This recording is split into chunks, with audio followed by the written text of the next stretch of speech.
ನಮ್ಮ Sahyadri news channel ಅನ್ನು YouTube, Facebook ಹಾಗೂ ಇನ್ಸ್ಟಾಗ್ರಾಂನಲ್ಲಿ ನೋಡಿ. ಸಬ್ಸ್ಕ್ರೈಬ್, ಲೈಕ್ ಮತ್ತು ಶೇರ್ ಮಾಡಿ ಪ್ರೋತ್ಸಾಹಿಸಿ.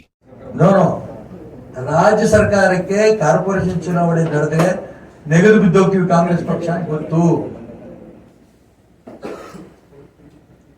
12 ಕೋಟಿ ರೂಪಾಯಿ ಕೊಡಕ್ಕೆ ಯೋಗ್ಯತೆ ಇಲ್ಲ ಆ ಬಡವರಿಗೆ ಅಂತ ಅವ್ರು ದುಡ್ಡು ತಗೊಂಡಿದ್ದಾರೆ. ಆಗ್ಲೇ ಕೇಂದ್ರ ಸರ್ಕಾರದ ದುಡ್ಡು ಬಂದಿದೆ.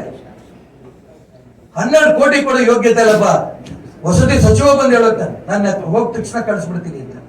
ಲೋಕಾಯುಕ್ತರು ಹೇಳ್ತಾರೆ, ನೀವು ಏನ್ ಕಳ್ಸಿದ್ರಿ ಲೆಟರ್ ನನಗೆ ಕೊಡಿ, ದುಡ್ಡು ಕೊಡಿಸ್ತೀನಿ ಅಂತ. ಹಂಗಾಗಿ ನಾವು ಈಗ ನಾನು ಅದಕ್ಕೆ ಹೇಳಿದೆ, ನಾನು ಲೋಕಾಯುಕ್ತರು ಚುನಾವಣಾ ಅಧಿಕಾರಿಗಳ ಆಯುಕ್ತರಿಗೆ ನಾನು ಮುದ್ದಿಗೆ ಹಾಕ್ತೀವಿ ಅಂತ ಈಗ ಹೇಳಲ್ಲ. ನೀವು ಒಂದು ಸ್ಟೇಟ್ಮೆಂಟ್ ಕೊಟ್ಟು ಸುಮ್ಮನೆ ಕೂತ್ಕೋಬೇಡಿ. ಮನವಿ, ಚುನಾವಣಾ ಆಯುಕ್ತರಿಗೆ ಮನವಿ. ನೀವೇನ್ ಹೇಳಿದಿರಿ?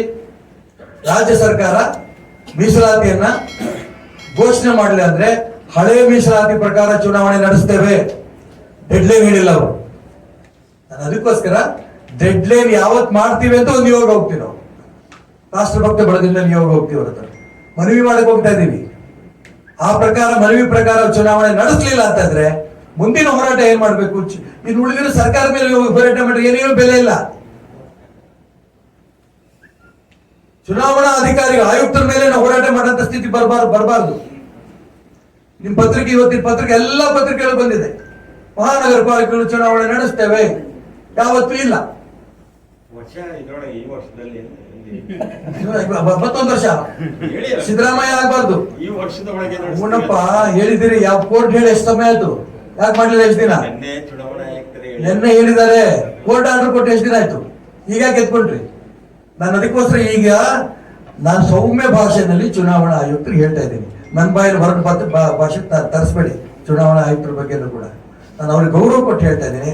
ನಿಮ್ಮ ಮೇಲೆ ನಂಬಿಕೆ ಇದೆ ನಮಗೆ, ರಾಜ್ಯ ಸರ್ಕಾರದ ಮೇಲೆ ನಮಗೆ ನಂಬಿಕೆ ಇಲ್ಲ. ಹಾಗಾಗಿ ಯಾವತ್ತು ಚುನಾವಣೆ ನಡೆಸ್ತೀರಿ ಅನ್ನೋದನ್ನ ನೀವು ಡೇಟ್ ಅನೌನ್ಸ್ ಮಾಡಿ.